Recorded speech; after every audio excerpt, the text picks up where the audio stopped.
ఓం నమ శివాయ. శివపంచాక్షరి సూత్రం. నాగేంద్రహారాయ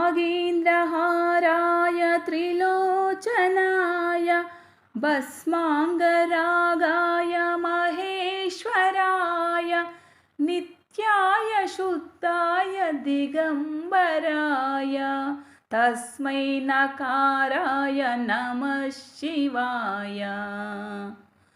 మందాకినీ సలిల చిందన చర్చితాయ నందీశ్వరా ప్రమదనాదా మహేశ్వరాయ మందార ముఖ్య బహుపుష్ప సుపూజితాయ తస్మై మకారాయ నమః శివాయ.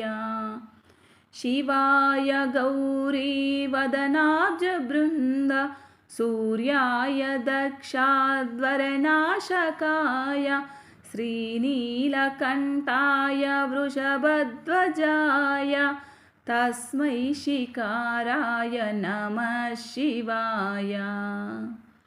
वसिष्ठकुम्भोद्भवगौतमार्य मुनीन्द्रदेवार्चितशेखराय चन्द्रार्कवैश्वानरलोचनाय तस्मै वकाराय नमः शिवाय.